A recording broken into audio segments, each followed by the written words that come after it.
In 1950, if you were a child in America, the world smelled like cut grass and possibility.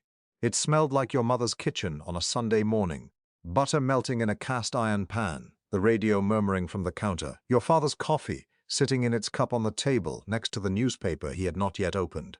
It smelled like the inside of a new car, like the rubber of a garden hose on a hot afternoon, like the particular sweetness of a neighborhood that was itself brand new, still smelling of sawdust and fresh paint, and the ambition of people who had survived the worst 20 years in American history and were now, finally, building something they could call their own. If you were a child in America in 1950, you did not know any of that history yet. You did not know what your parents had been through. You did not know about the Depression or the war or the years of doing without. You just knew the house. You just knew the yard. You just knew that on Saturday morning the whole street came alive with the sound of lawnmowers and garden hoses and the shouts of children who had nowhere they needed to be except outside. That was enough. That was everything. But the adults knew something the children did not. They knew how close they had come to not having any of this. They knew what it had cost. They knew that the warm, humming, abundantly stocked world they had built for their children was sitting on top of something cold and uncertain and impossible to fully name. They had seen what the world could do. They had buried brothers and fathers and friends in places with names their children could not yet pronounce. And they had come home and signed mortgages and planted lawns and smiled at their neighbors across identical yards, and they had decided, by an act of will that was also an act of love, to believe. To believe that this was going to hold. To believe that the Saturday morning sound of lawnmowers was the sound of a future that was actually going to arrive. The 1950s were not a simple time. They were not the golden age that nostalgia has made them. They were not innocent, and they were not easy, and they were not the black and white world of the photographs. They were something more human than that. They were a decade of people holding joy and terror in the same hands at the same time, and choosing every single morning to get up and keep going. This is the history of growing up in America in the 1950s. And if you were there, or if someone you loved was there, you already know what this feels like. You already know why this is going to make you cry. If this kind of documentary is what brings you here, hit that subscribe button right now before we go any further.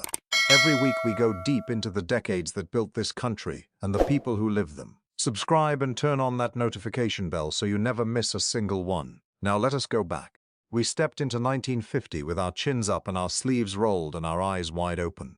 The war had been over for 5 years. 5 years of slowly, carefully, sometimes desperately rebuilding the ordinary rhythms of life. 5 years of men coming home from places that had changed them in ways they would never fully explain to their wives or their children, or anyone who had not been there. 5 years of women who had run factories and managed households and held entire families together by sheer force of will now being asked to step back into a different role, a quieter role, a role defined by the kitchen and the carpool and the PTA meeting on Thursday evenings. Most of them did it. Some of them did it gladly. Some of them did it with a small, quiet grief they kept entirely to themselves. And out of all of that, somehow, improbably, magnificently came the American suburb. If you drove through Levittown, New York in 1950, you saw something that looked like a dream and a factory at the same time. Street after street of small, neat Cape Cod houses sitting on what had been a Long Island potato field just 3 years before. Every house had a living room and a kitchen and 2 bedrooms and a bathroom and a small yard in the front and a small yard in the back. Every house had a Veterans Administration mortgage that a returning GI could get for almost nothing down. Every house had a family inside it that could not quite believe it was theirs. In Lakewood, California, south of Los Angeles, developers were building a new house every 7.5 minutes. 7.5 minutes. By the time a family finished their Sunday dinner, another house had gone up somewhere down the street. Another yard waiting for a lawn, another driveway waiting for a car, another bedroom waiting for a child. The average new home cost around $8,000. The average family income was $3,300 a year. And here is the thing that will stop you cold if you sit with it long enough. It worked. One income. One modest paycheck from a factory in Detroit or a post office in Cincinnati or a school district in Atlanta. That one paycheck bought the house and filled the refrigerator and kept the children in shoes and still left enough for a Saturday matinee and an ice cream cone on the way home. One paycheck. Think about that for a moment. Just sit with it. The refrigerator itself was a kind of miracle. White and humming and rounded at the corners like something designed to look friendly, it stood in the kitchen of houses across Omaha and St. Petersburg and Cleveland, and it said in its low electric voice, "Enough," it said plenty. It said, "Your children will not go hungry and you do not need to worry about the ice melting because there is no ice anymore. There is only cold, reliable, electric certainty." We filled those refrigerators with whole milk in glass bottles that the milkman left on the front step before dawn, with butter and eggs and cuts of meat that our parents had rationed and saved and gone without. We filled them and we closed the door and we listened to the hum and we felt something we did not quite have a word for. Safe, we felt safe. The children felt it too, even if they could not name it. A child growing up in a suburb in 1950 lived inside a world of astonishing sensory richness that felt, to that child, simply like Tuesday. The smell of supper starting at 4:30 in the afternoon. The sound of the screen door slapping shut 100 times between breakfast and dark. The specific texture of a sidewalk under bare feet in July, hot and rough and smelling faintly of rain even when it had not rained. The way the street looked at dusk when the lightning bugs were just starting, and every house had its lights coming on, one by one, and somewhere down the block, someone's mother was calling a name, and that name drifted through the warm evening air like something you could hold in your hands. These are the things that reach back through the decades and find you, not the history lessons. The Tuesday. The GI Bill had done something extraordinary by 1950. It had taken 16 million veterans and handed them an education, a loan, a chance that no previous generation of working Americans had ever been offered at that scale. 8 million of those veterans had used it to attend college or vocational school. Men who would have gone straight from high school into the same factory. Their fathers were now becoming engineers in Pasadena, and accountants in Pittsburgh, and teachers in small towns across the Midwest that had never had enough teachers before. The middle class was not growing. It was being invented in real time, and the children of those men and women were the first generation to grow up entirely inside it. They were the first American children for whom a house with a yard and a car in the driveway and a television in the living room was not a remarkable achievement, but simply the backdrop of ordinary life. The furniture that came with being alive. They did not know how extraordinary that was. Children never do. That is not a criticism. That is just what it means to be a child in a world that adults built specifically so that children would not have to think about what it cost. In 1950, 9% of American homes had a television set. By 1959, nearly 90% did. That is the fastest adoption of any technology in the history of the United States up to that point. Faster than the telephone, faster than the automobile, faster than the radio. We carried those big wooden boxes with their small gray screens into our living rooms in Pittsburgh and Memphis and Seattle, and we rearranged all the furniture to face them, and we sat down together in the blue-white glow, and the world came to us for the first time in history, without us having to leave the house to find it. It came to us through a comedian named Milton Berle who made us laugh so hard we had to put the coffee down. It came through a cowboy named Hopalong Cassidy, and through a puppet named Howdy Doody, and through a variety show from New York City that made a little girl in rural Mississippi feel, for the first time in her life, like she was not completely left out of something. Like the world had opened a door for her too. We watched and we marveled and we ate TV dinners off folding trays, the aluminum compartments steaming with Salisbury steak and mashed potatoes and a small square of apple cobbler in the corner that was always slightly too sweet and slightly too hot and absolutely perfect. The TV dinner was invented in 1953. Swanson had massively overestimated Thanksgiving turkey demand and found themselves with 260 tons of frozen turkey and no way to move it.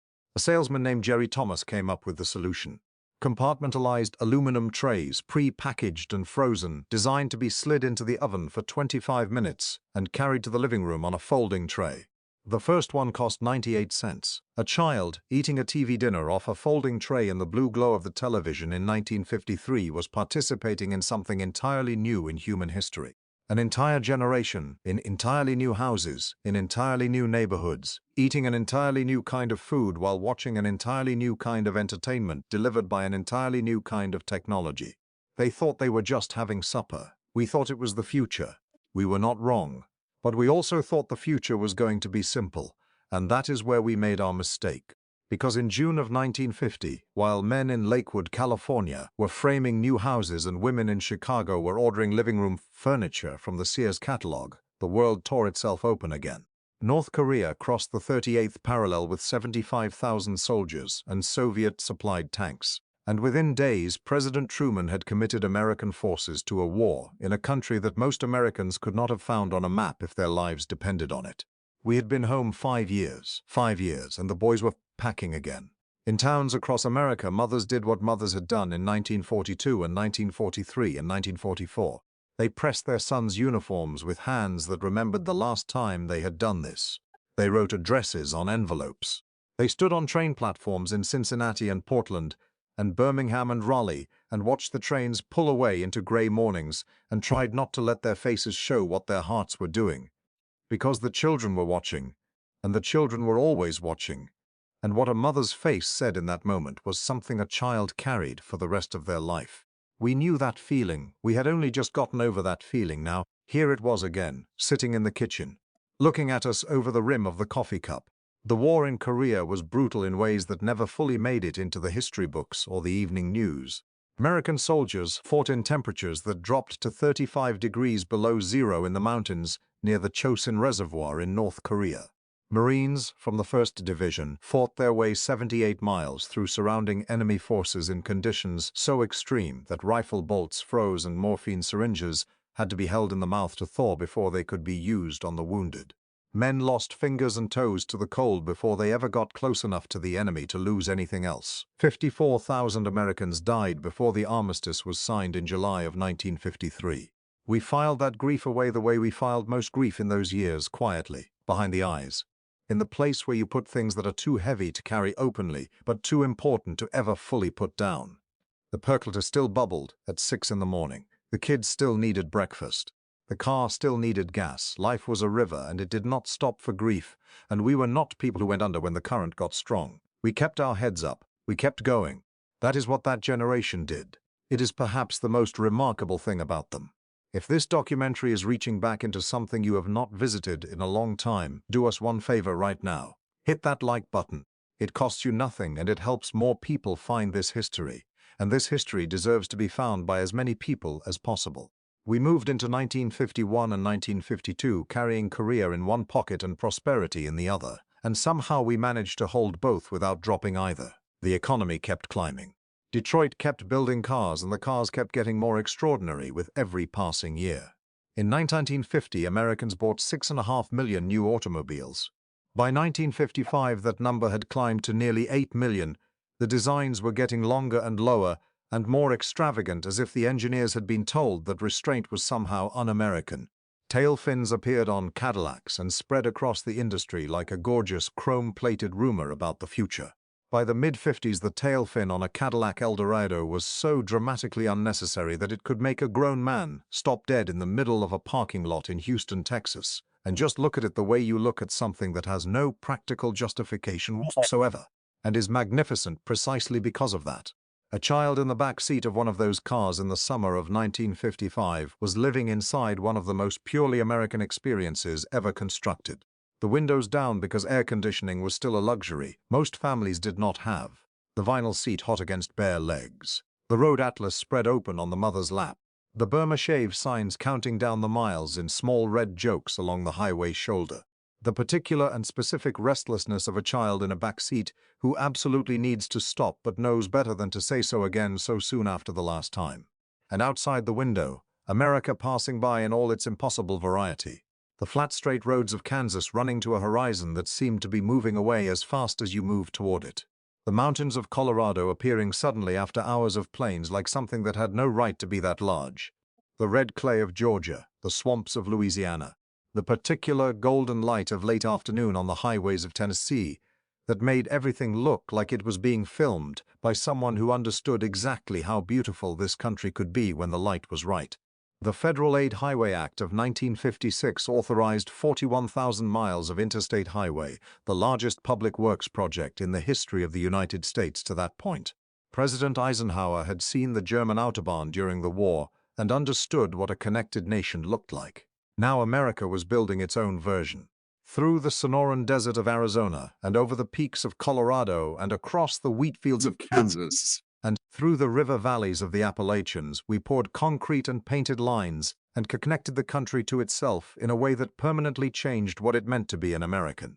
A family in Toledo, Ohio, could load the station wagon on a Friday afternoon and be standing at the edge of the Great Smoky Mountains in Tennessee by Sunday morning.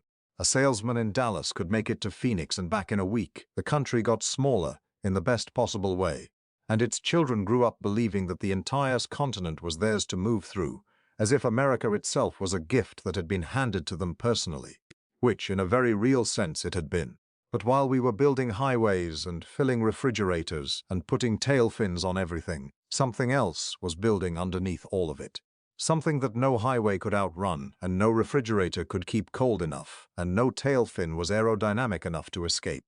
Senator Joseph McCarthy of Wisconsin had been waving his lists since February of 1950, claiming to have the names of communists hidden inside the State Department and the universities and the film industry.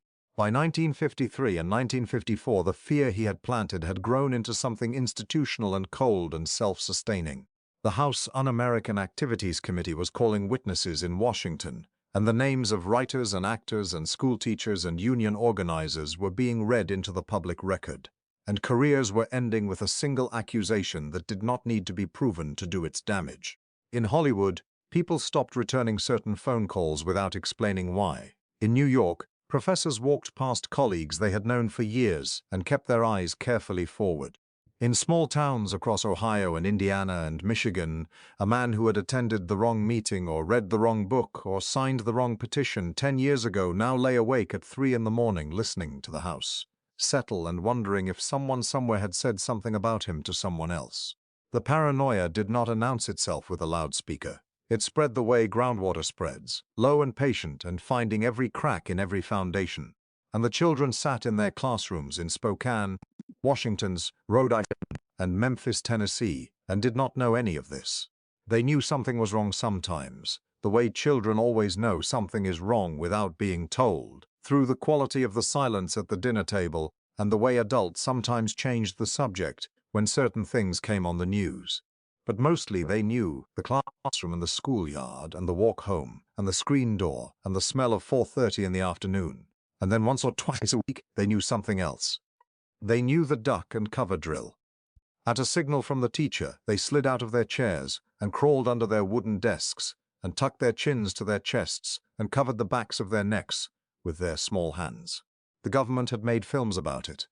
A cartoon turtle named Bert explained that when you see the flash, you pull into yourself the way a turtle pulls into its shell. They called it the flash. Not the bomb, the flash, as if giving it a smaller name made it a smaller thing. A child in a classroom in suburban New Jersey in 1952 crawled under her desk and covered her neck and did not ask why, because children do not ask why when every adult around them is behaving as if the question has already been answered. And the answer is something you simply accept and then go to recess and play kickball in the October sun and come back inside for arithmetic and do not think about again until the next drill. You either laugh at that or you cry. Most people who grew up in that decade do both, sometimes in the same breath. What was your experience of this era, either living it or hearing about it from someone who did? Tell us in the comments below right now. We read every single one, and the history that lives in those comments is remarkable. In 1953, Dwight Eisenhower was sworn in as the 34th President of the United States. He was the man who had commanded Allied forces in Europe. He had been at Normandy. He had seen what the worst of the 20th century looked like up close and had not flinched and had kept going. And when he smiled on the television screens of America, there was something in that smile, some combination of grandfatherly warmth and absolute military certainty, that made people feel that the country was in competent hands. That someone who had already survived the worst was now in charge of making sure it did not happen again. America exhaled a little, and then bought more appliances.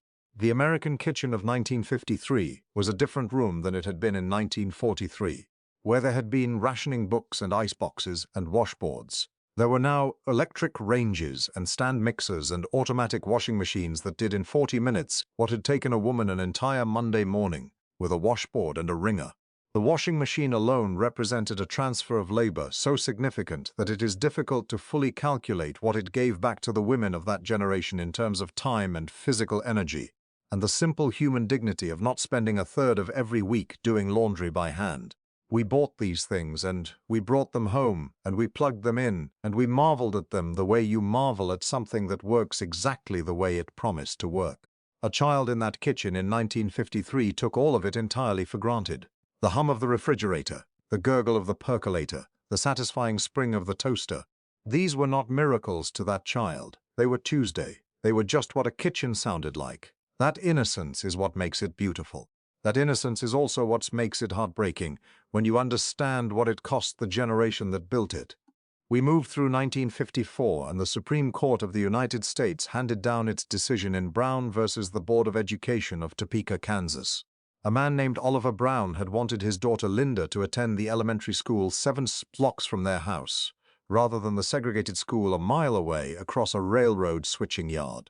The court ruled unanimously that separate educational facilities were inherently unequal, that the doctrine of separate but equal, which had governed American racial law since 1896, was finished.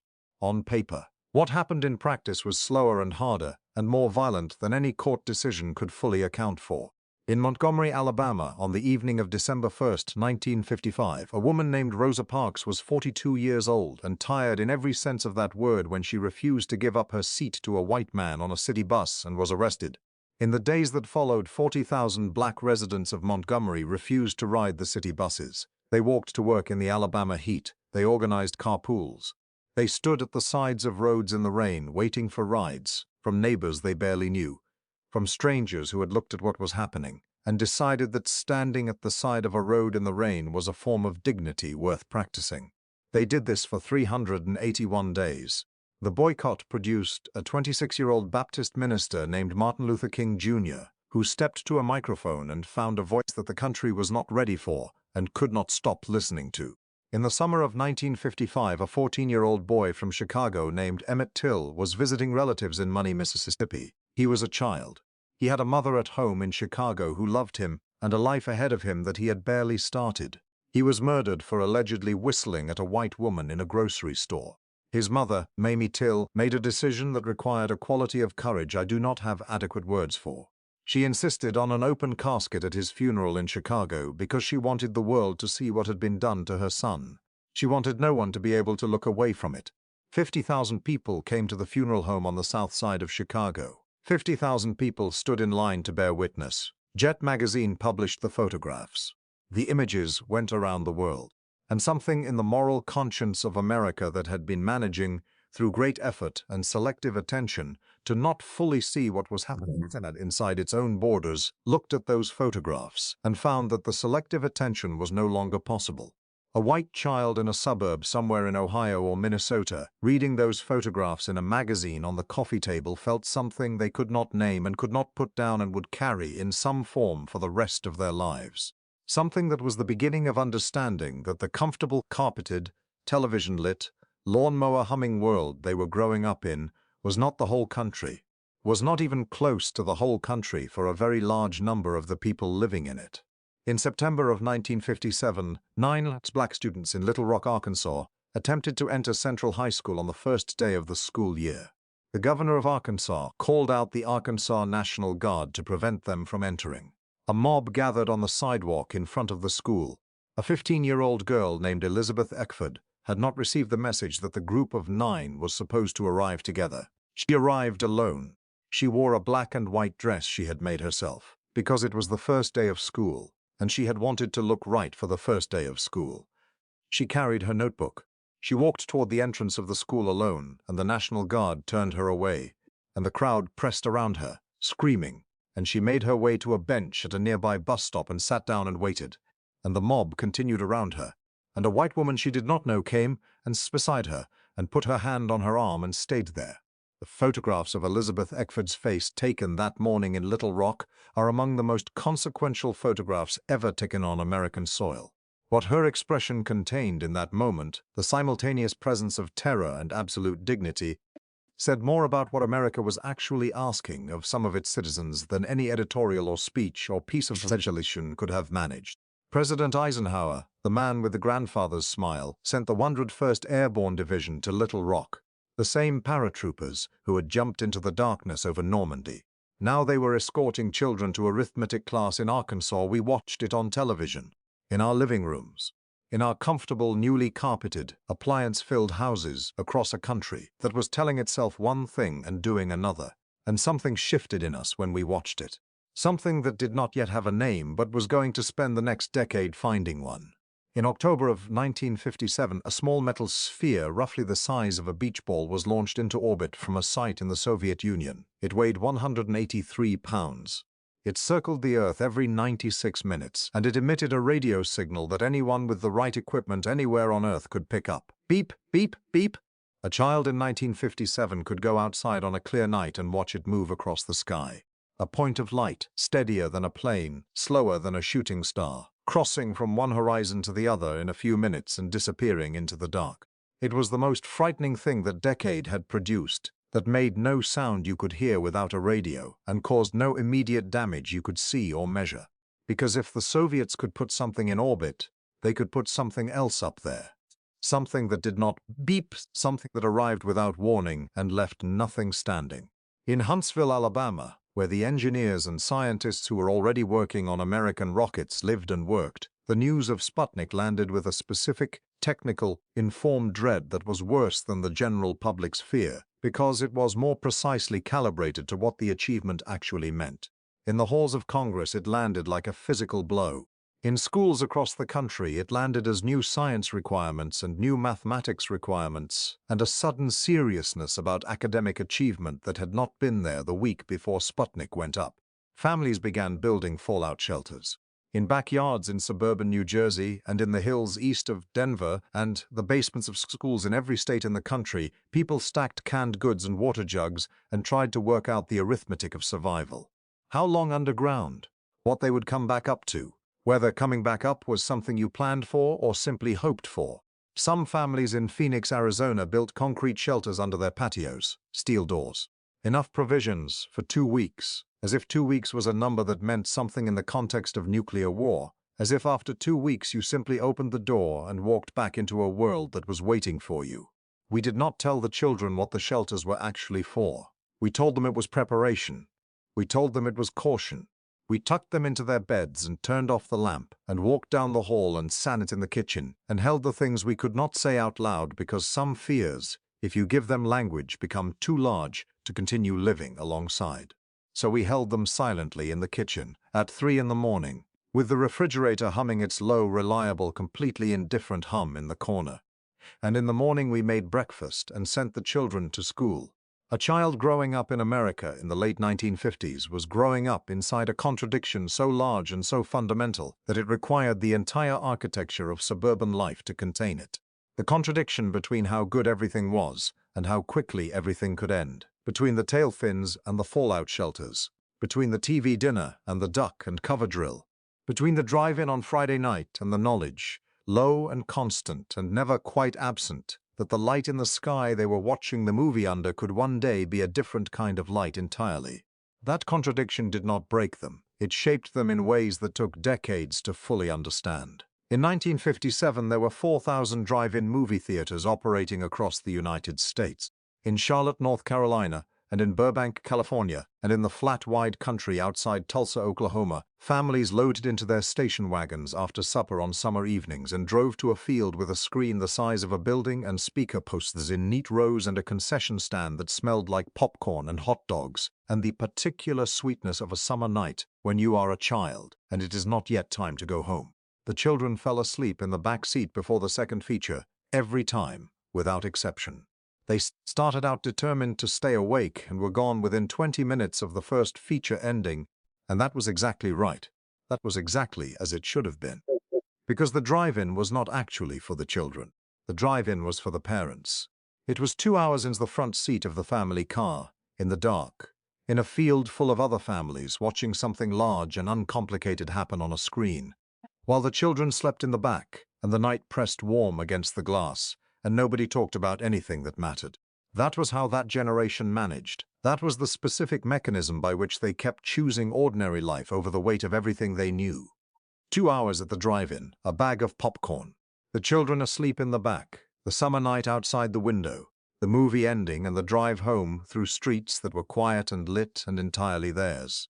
A child waking up halfway in the back seat of that car, groggy and warm, watching the familiar streets of home slide past the window on the way back. Not quite awake enough to know where they had been, but completely secure in the knowledge that they were going home, that their parents were in the front seat, that everything was exactly as it should be. That is a specific kind of safe that the world of 1957 could still produce. That is precisely the thing that makes people cry when they go back to it. Hit that subscribe button right now if you want to walk the 1960s with us next, because that decade does not ease you in gently, and you are going to want to be here when we get there. By 1958, rock and roll had arrived in American life in a way that no parent was fully prepared for and no child was going to apologize for. Elvis Presley had already happened. He had appeared on The Ed Sullivan Show in September of 1956, and the cameras had filmed him only from the waist up because what his hips were doing was considered too much for the living rooms of America to absorb. 54 million people watched that broadcast. 54 million people sitting in their living rooms across the country, in houses in Memphis and Cleveland and San Jose and Baltimore, watching a 21-year-old from Tupelo, Mississippi, do something to popular music that could not be undone. The parents did not always know what to make of it. The children knew exactly what to make of it. They bought the records and played them until the grooves wore thin and learned the words and sang them to themselves while doing the dishes and felt for the first time like there was a part of the culture that belonged specifically to them and not to their parents. Little Richard was recording in Macon, Georgia. Chuck Berry was in St. Louis. Buddy Holly was in Lubbock, Texas.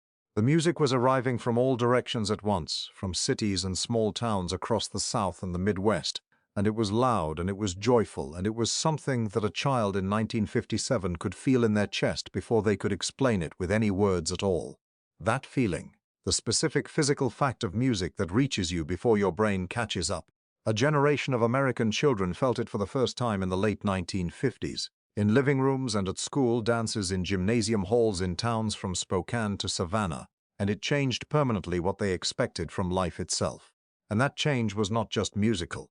It was a signal, though nobody fully understood it yet, that the children who had grown up duck and covering under their desks and falling asleep in drive-in back seats and eating TV dinners off folding trays were becoming something their parents had not entirely planned for.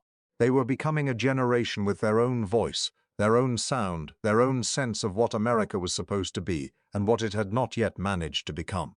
The music was the first evidence of that. It would not be the last. In 1958, NASA was established.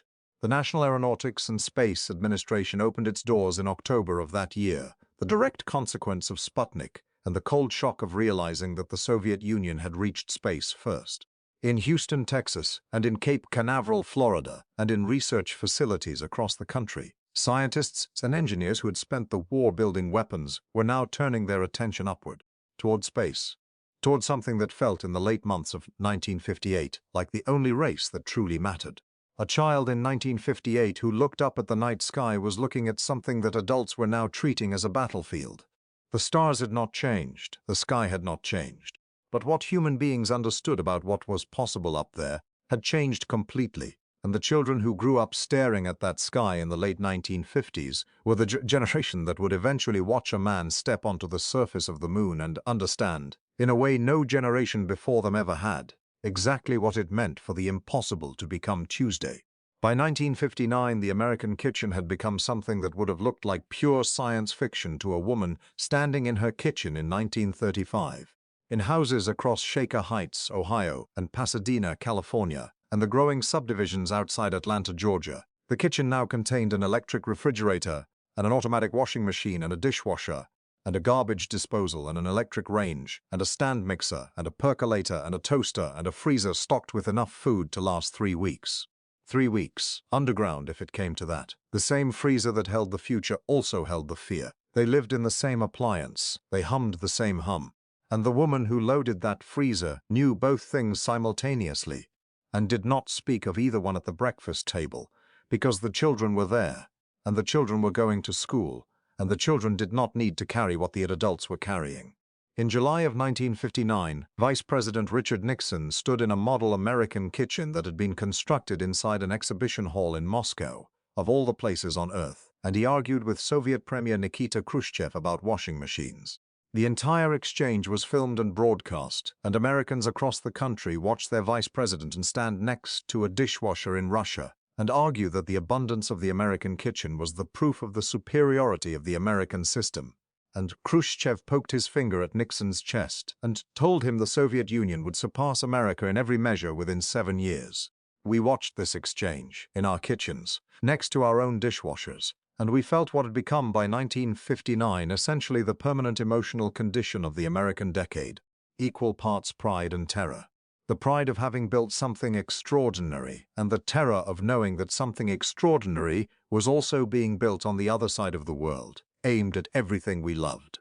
That was the 1950s, that was the frequency the entire decade operated on. Not the simple sunlit innocence of the nostalgia calendars, not the golden age that certain memories want to return to. Something far more complicated and far more honest, and far more worth remembering than either of those comfortable versions.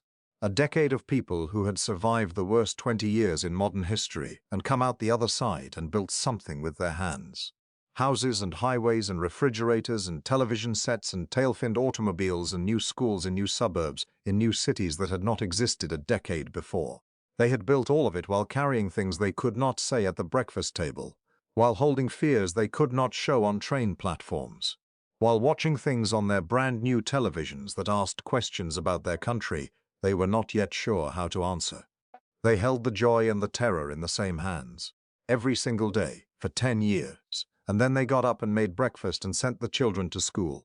We close out 1959 on a December evening in a house somewhere in America that is warm and quiet and lit by the Christmas tree blinking in the corner of the living room. The children are asleep. The house has gone quiet in that specific way a house goes quiet when everyone inside it is safe and accounted for, and the day is completely done. Outside, the December cold is pressing against the windows, and the street is empty and still, and the whole neighborhood is buttoned up and dark. But inside, the house is warm. The house is always warm. That is what these people had built. That is what a decade of labor and fear and love and stubbornness had produced. A warm house on a cold December night with children sleeping safely inside it. The refrigerator hums in the kitchen. The same low, steady, completely reliable hum it has made since the day this family moved in. The sound of enough, the sound of here and safe and still. The parents sit in the quiet for a moment before bed, and they look toward 1960 without knowing what they are looking toward. They do not know about Dallas. They do not know about a bridge in Selma, Alabama, or rice paddies in a country most Americans still cannot find on a map, or 4 young people lying in the grass at a university in Ohio on a May afternoon. They do not know about any of it. They know the hum of the refrigerator. They know the Christmas tree lights. They know the sound of the children breathing in the next room, which is the most specific and irreplaceable sound in the world to the people who made those children. They had done something in this decade that deserves to be recognized for what it actually was. In houses across Dayton and Montgomery and Little Rock and Chicago and Lakewood and Topeka and Huntsville and Spokane and 1,000 other American cities and towns, they had taken the wreckage of everything that had come before and built a life out of it. A real life. A life with a yard and a car and a Christmas tree and children asleep in the next room. They had filled that life with love and with labor and with fear and with the specific daily courage of people who know how fragile everything is and choose to build it anyway. They had filled it with children who would carry this decade inside them for the rest of their lives. In the smell of a kitchen in the late afternoon, in the sound of a screen door, in the wait of a summer evening when the lightning bugs are starting and the whole street is going quiet and something somewhere is calling a name and the name hangs in the warm air like something permanent. Children never fully understand what their parents built for them or what it cost. That is not a failure. That is what it means to be loved by people who decided that the weight they carried was theirs to carry, not yours. The decade that waited around the corner of January 1960 was going to demand things this one had only whispered about. It was going to take the contradictions that the 1950s had managed to hold quietly in kitchens at 3 in the morning and drag them into the open air where they could no longer be managed privately. But that was not yet. This was still December 1959, still the hum of the refrigerator, still the Christmas tree, still the children asleep in their pajamas in rooms. Their parents had painted themselves in colors with names like Seafoam and Harvest Gold. Their faces slack and open and trusting in the way that children's faces are when they feel completely safe. They felt completely safe because the adults in the next room had decided, by an act of will that was also an act of love, that they would. That is the 1950s, at its deepest and most human. Not the golden age, not the simple time. A generation of people who knew exactly how fragile everything was and got up every morning and built it anyway. Who held the lullaby in one hand and the knowledge of the bomb in the other and sang the lullaby. Who packed the station wagon and drove the new highway and ate the TV dinner and watched the evening news and turned it off and went to bed. Who kept going. And here is what that means, stated plainly, without decoration. That generation chose every single day to build something worth passing down. They did not know if it would last. They did not know what was coming. They tucked their children into warm beds, in houses they had worked their whole lives to afford, and they sat in the kitchen in the dark, and they chose again to believe. That is not a political statement. That is not nostalgia. That is simply the human record of what people do when they love something enough to protect it from their own fear. That is not a small thing. That is, in fact, the largest thing. If you walked this entire decade with us tonight, if you came all the way from Levittown to the last Christmas of 1959, we want you to do one thing before you go. Write the word Saturday in the comments below. Just that word and then whatever follows it. A memory, a smell, a face, a kitchen. A sound from a decade that is gone in the way only something genuinely irreplaceable can be gone. Other people will see that word and not know why you started with it. But we will know. And it will tell us you were here for all of it. If this documentary moved you today, if it reached back into something you had not thought about in years, please share it with someone who lived this decade or was raised by the people who did. And subscribe to this channel right now, because the 1960s are coming, and nothing about that decade is going to be gentle, and you are going to want to be here when we get there. We will see you then. The 1950s deserve to be remembered honestly. We hope we did that today.